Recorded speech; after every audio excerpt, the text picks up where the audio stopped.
Honey. It's familiar, it's delicious, and it's a natural sweetener. But how often are you paying attention to the kind of honey that you're pulling off the shelf? I'm Chef David Guas, talking to you today about honey. Did you know there's over 300 different varietals of honey in the United States alone? We have a few different samples here, ranging from lighter colors to darker colors, from mild flavors to more robust, strong flavors. And those are linked directly to the source of the flowering plant that the bees are getting their nectar from.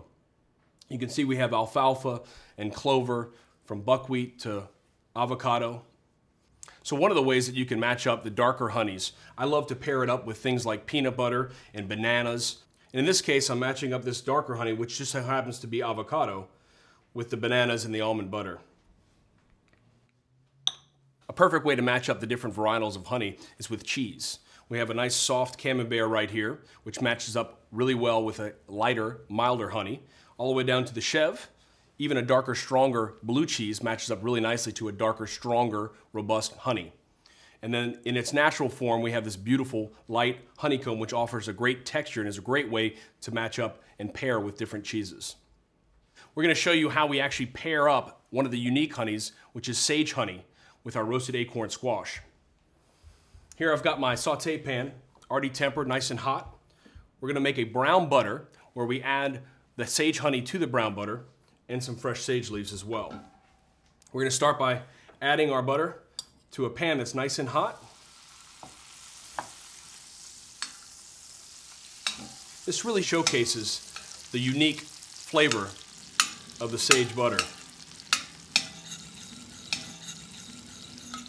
So now that we've got a beautiful color caramelization on all that butter, you can see all the beautiful brown fleck in there. We're going to add our sage honey, about a half a cup.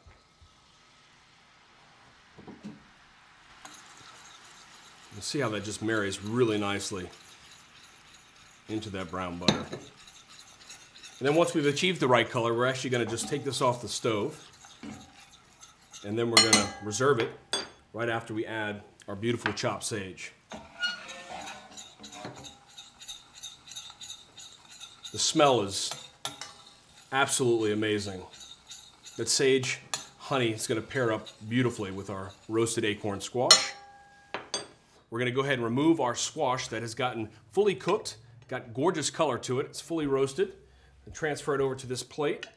Now, this is one way to show the unique pairing of the sage honey with a vegetable, acorn squash. It goes with a lot of other different vegetables, but you know, for me, brown butter and the squash and the sage are just a beautiful way to marry and to showcase the unique varietals and the flavor profiles that all the different varietals have to offer. We're going to go ahead and drizzle some of that reserved sage honey butter. You can just see the brown and the fleck of the brown butter. And we match this up with this because of the added sweetness that the natural honey has, and it balances the butteriness and it really accents the fresh sage that we've added to it. We're going to finish this off with a little bit of Maldon sea salt just to bring out the flavor of the honey. It pairs really nicely with the sage honey.